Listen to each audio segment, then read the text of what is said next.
This episode of After the Quiet contains personal experiences and discussions related to emotional abuse, coercive control, emotional neglect, family dynamics, financial decisions, and relationship trauma. Some content may be distressing or triggering for listeners. Hi everyone, and welcome back to After the Quiet. Today's episode is about a swimming pool, which probably sounds like an odd thing to dedicate an entire episode to. But this story isn't really about a pool. It's about priorities. It's about appearances. And it's about the exhausting role I played in protecting someone else's image. By this point, our middle son was heavily involved in rep soccer. Our weekends revolved around games, practices, travel, commitments. And because of that, we had made the difficult decision to sell our trailer. Camping had been a huge part of our lives. Some of my favorite memories with the kids happened around campfires, bike rides through the campgrounds, and evenings spent outdoors. But soccer had become our family's new commitment, and the trailer sat unused. So we sold it. And naturally, the conversation turned to what we wanted our summers to look like moving forward. For me, the answer was easy: a pool. I grew up with a pool. My parents had a pool. Some of my favorite childhood memories happened in that backyard. Swimming all day, eating popsicles, riding bikes, playing outside until the streetlights came on. And I wanted that for my children. As a teacher, I had summers off. I wanted my kids outdoors, away from screens, away from video games, making memories. I wanted our backyard to become the place where the friends gathered, the place where they wanted to be. At first, my vision was simple: a rectangular pool, nothing fancy, nothing extravagant, just a place for family. But that wasn't what he wanted. A simple pool wasn't enough. We had this beautiful property, a large yard, and in his mind, we needed something impressive. So the plans grew and grew and grew. The pool got bigger, then came the waterfall, then the fire pit, then the hot tub, then the cabana.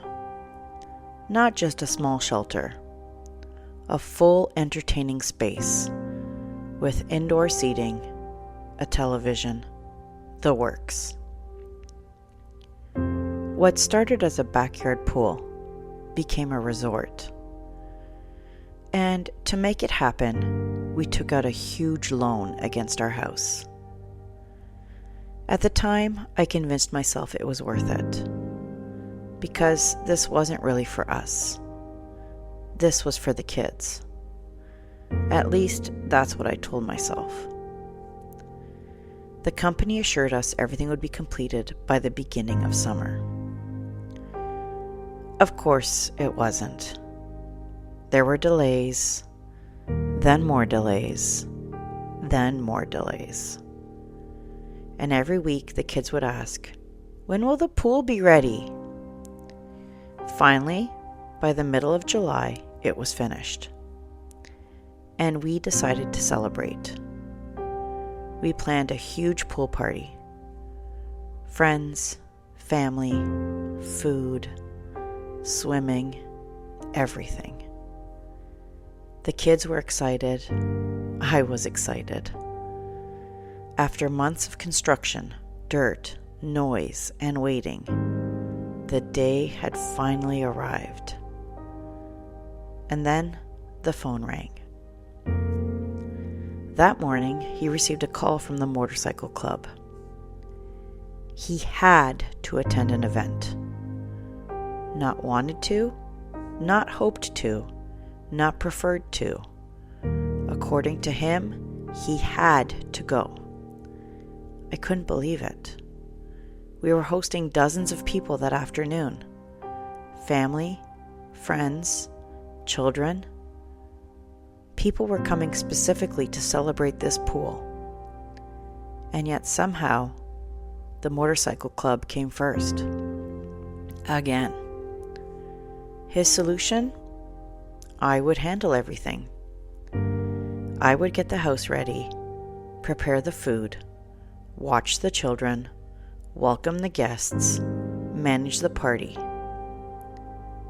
Oh, and one more thing. I was not allowed to tell anyone where he really was. I was expected to lie. If people asked where he was, I was supposed to say he was working. Looking back now, that's one of the things that bothers me the most. Not that he left, not that I had to manage everything. I was already used to that.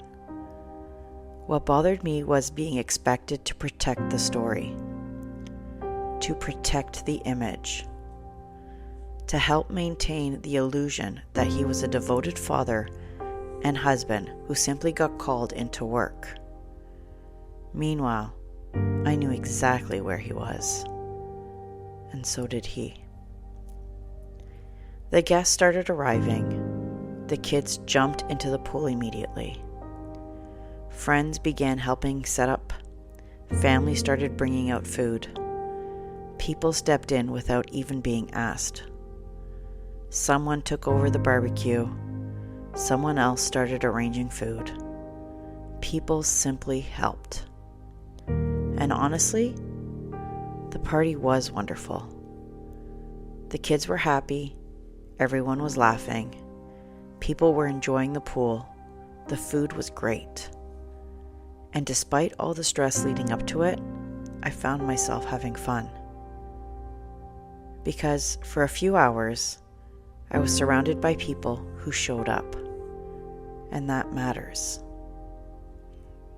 Then, around 4 o'clock in the afternoon, he finally arrived. His motorcycle could be heard before anyone even saw him. Everyone heard it. And suddenly, the story about being at work didn't make much sense. Nobody said anything, at least not to me. People smiled, continued swimming, continued eating, continued talking. But I remember thinking, everyone knows. Maybe not everything, but enough. Enough to realize that if someone had been working all day, they probably wouldn't be pulling into the driveway on a motorcycle. And once again, I found myself in a familiar position. Covering, explaining, protecting, making excuses. Trying to hold together a version of reality that wasn't actually true. Looking back now, I realize something. The pool was supposed to be about family. It was supposed to be about creating memories. And we did create memories, some wonderful ones. But even on the very first day we shared it with everyone we loved, I was reminded where I ranked on his priority list. The motorcycle club came first. The image came first. The appearance came first. And I came somewhere after that. The irony is that years later, when I think about that pool party, I don't remember the food. I don't even remember who was there.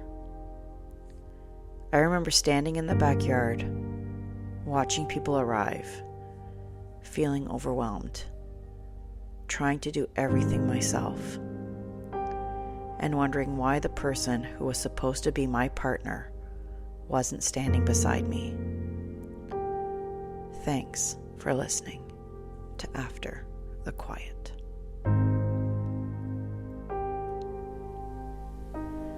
Please remember to subscribe to this podcast and share it with others who might need to hear my story. And also join me on Instagram at after.the.quiet.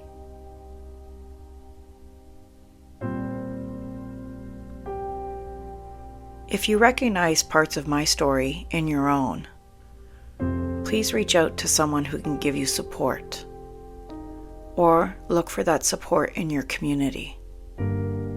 You are not weak for needing help. You are human. Your voice deserves to be heard.